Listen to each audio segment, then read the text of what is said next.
খুব মজা হয়েছে। তিশার রুটির জন্য আমার খাওয়া বন্ধ। দেখেন এখন আমার এটাও নিয়ে নিই। রমজানে ফ্রোজেন করার জন্য অনেক কিছু নিয়ে আসছে আজকে।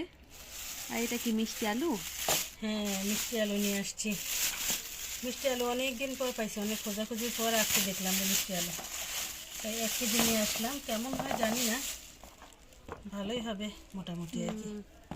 তো যাই হোক, একটু মিষ্টি আলু আনলাম।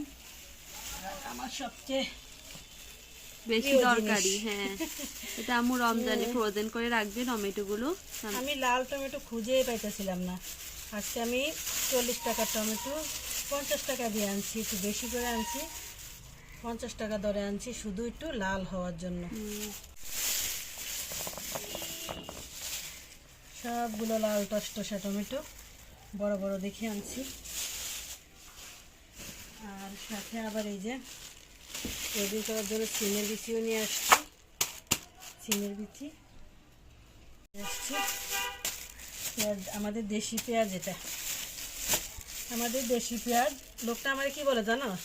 লোকটা বলে আমারে, আমি তো পেঁয়াজের একদম কম রাখেন না দাম, আর তো দাম কম। তো আপনি দেশি জিনিস, এই জন্য এরকম দেশি জিনিস খাইবেন না, কি যে বলেন। তো আমাদের দেশি জিনিসের দাম এত বেশি হওয়া কি উচিত না, দেশি জিনিস আমরা সস্তায় খাবো, এটা আমাদের বাংলাদেশ, আমাদের নিজের দেশ, অথচ আমাদের দেশের জিনিস আমাদের দাম দিয়ে খাইতে হয়। আজকে পেঁয়াজও মনে অত ভালো হবে না। না, এটা ভালো হবে না তো বেশি, এটা নতুন পেঁয়াজ না, এখানে শীষটা অনেক দূর ফালা যায়। যাই হোক, তারপর আমাদের দেশি পেঁয়াজের ঝাঁজ বেশি, এটা আবার সত্যি, কিন্তু মানে একটা দিলেই তরকারি অনেক সুন্দর পাতি যায়। আর সাথে এই তো পালং শাক। এই পালং শাক কেন কেন বারবার যেন আমার ঘরেই চলে আসে। কিছুদিন আগে তিশা বলছে যে পালং শাক যেন আর ঘরে না আসে, এখন আবার চলে আসছে, ওই বলছে আমার জন্য। কারণ রমজানে পালং শাক ফ্রোজেন করে রাখবো, এতে করে রোজার সময় পকোড়া খাওয়ার জন্য। আর সাথে নিয়ে আসছি আলু। এগুলাকে চট্টগ্রামে কি আলু বলে জানেন? এই যে লাল লাল আলুগুলাকে বলে ললিতা আলু। এই আলুগুলাকে ললিতা আলু বলে। এগুলো এরকম হয়, ছোট ছোট আছে। এগুলো নাকি খাইতে অনেক মজা, আমি কখনো খাই নাই, আজকে 1 কেজি নিয়ে আসছি। আমি ভিডিও করি পর্যন্ত অনেক কিছু নতুন নতুন জিনিস আমি ট্রাই করার চেষ্টা করি, কিন্তু আগে আমি কিনতাম না, এরকম ছিলাম না আগে। আমি যেটা খাইতাম ওইটাই আনতাম, কিন্তু এখন আমি যেটা খাই না ওইটাই বেশি আনি। এটা আলুগুলো এরকম দেখতে দেখতে এরকম চ্যাপটা চ্যাপটা হয়, তো কেমন যেন দেখতে আর কি, কিন্তু এটা নাকি খেতে অনেক মজা, এই জন্য নিয়ে আসছি। আজকে ট্রাই করে দেখবো আর কি, তারপর থেকে আবার কিনবো যদি ভালো হয়।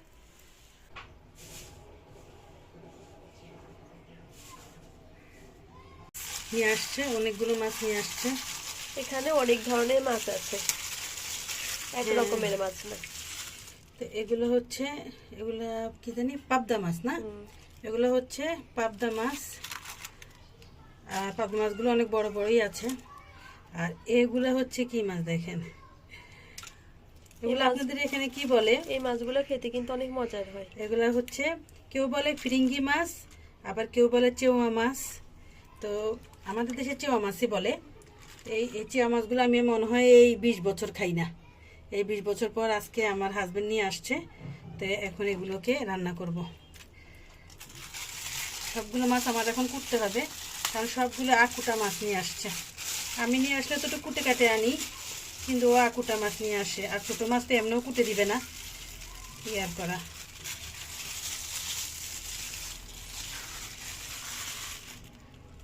কালকে রাতে আনছিল, কিন্তু আম্মু এগুলো ফ্রিজে রেখে দিয়েছে, দিনে কাটবে এই জন্য। দিদি আর কি থাক, আর থাকে না। থাকে না।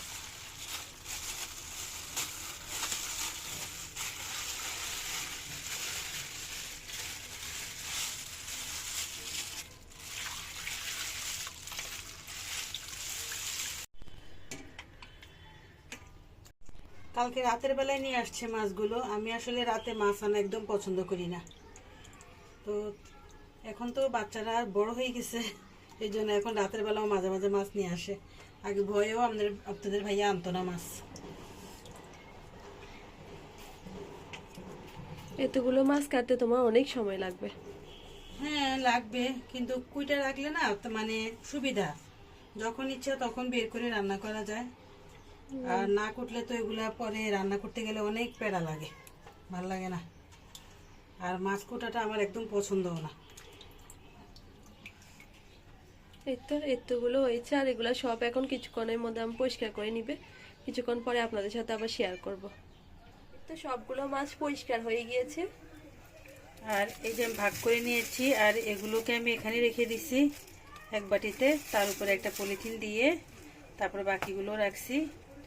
আর এই যে কয়টা রান্না করব এগুলো নিয়ে নিছি।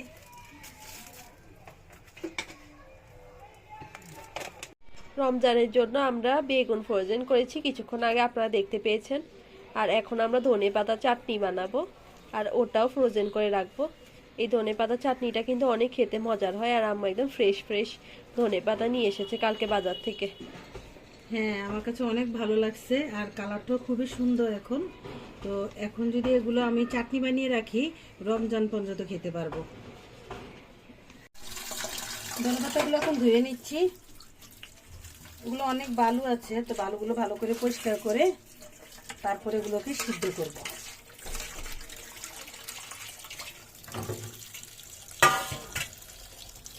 অনেক পানি দিয়ে ভালো করে ধুতে হবে কিন্তু, নাহলে একটু যদি বালু বালু থাকে তাহলে শেষ, আর খাওয়া লাগবে না।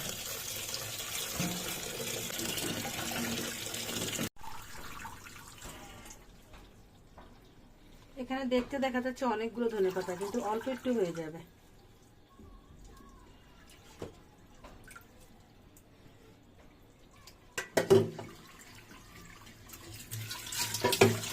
আর এই যে লম্বা লম্বা ধনেপাতাগুলো অনেক লম্বা লম্বা, তো এই জন্য আমি একটু মানে কয়েকটা কেটে নিচ্ছি। আর রমজানে মাঝে মাঝে বেশিরভাগ সময় মাংস রান্না করা হয়, তখন আম্মু আর আমার একদমই বেশি মাংস খেতে ভালো লাগে না, তখন কিন্তু এই চাটনিটা দিয়ে আরামসে ভাত খাওয়া যাবে। হ্যাঁ, আর নরমাল ফ্রিজে তো 1 মাসের মতো থাকবে এটা, না আম্মু?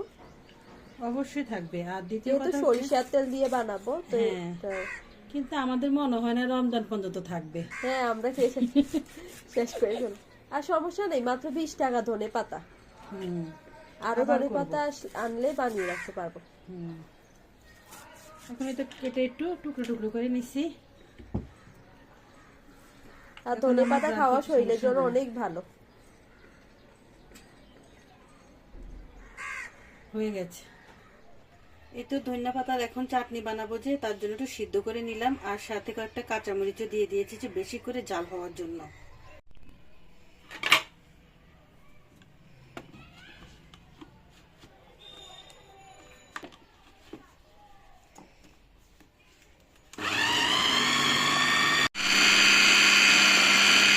আমরা ব্লান্ডার করে আনলাম, আর এখন আমি বাটিতে নিয়ে নিচ্ছে।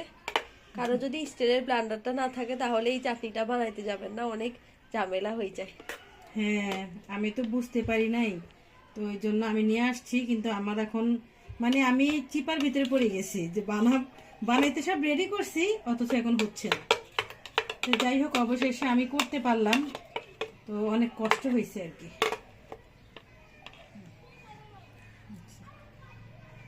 তেঁতুলের কাপ দিয়ে এখন মশলাটাকে ভালোভাবে কষিয়ে নিচ্ছে আমার। এছাড়াও আরো মশলা দিয়েছে না? হ্যাঁ, এখানে রসুন দিয়েছি, তারপরে শুকনো মরিচের গুঁড়া, একটু হলুদের গুঁড়া, তারপরে পাঁচফোড়নের গুঁড়া, আবার এমনি গোটা শুকনো মরিচ কেটে কেটে দিছি, তো অনেক কিছু দিয়েছি। তো না, তারপরে আবার লবণ দিছি, চিনি দিছি। দেখ, সবটাই বলে দিলাম। আপনারা চাইলে কিন্তু করতে পারেন, অনেক মজা হয় এটা। তো এটা যখন একটু দলা দলা পাকি আসবে তখনই বুঝতে হবে যে মশলাটা হয়ে গেছে। এই যে দলা দলা পাকি আসছে, তো মশলাটা এখন হয়ে গেছে, এখন আমি দিয়ে দেব। তো ধনে পাতাটাও পেস্টটাও দিয়ে দিয়েছে। এখন কতক্ষণ লাগবে? পানিটা শুকানো পর্যন্ত লাগতে হবে। কালার চেঞ্জ হবে না? হ্যাঁ, কালার তো একটু চেঞ্জ হবেই, কিন্তু খেতে অনেক মজা হবে। তো অনেকে আছে যে কালার চেঞ্জের ভয়ে যে বেশিক্ষণ রাখে না, পরে রোদে শুকাতে হয়। তো আমি চাই না যে ঝামেলাটা থাকুক, কারণ এখনকার সময় এত মানুষের টাইম নেই যে রোদে শুকিয়ে আচার খাবে। এই তো আমাদের চাটনিটা একদম রেডি হয়ে গেছে, আর মনে হচ্ছে যে 1 মুঠা কম হয়ে গেছে, 2 মুঠা নিলে ভালো হতো। আর এদিকে রুটি দিয়ে আমরা খাওয়াও শুরু করছি। খুব মজা হয়েছে। তিসার রুটির জন্য আমার খাওয়া বন্ধ, আমি এখন খেয়ে দেখাতাম। আমও কিন্তু অর্ধেকটা খেয়ে ফেলছে। একটু খাই। দেখেন, এখন আমার এটাও নিবি। এত স্বাদ রুটি দিয়ে কি বলবো। এই চাটনিটা বানাই রাখলে সকালে রুটি দিয়ে খাওয়া যাবে। এখন থেকে আর রুটির সাথে ডিম ভাজার দরকার হবে না।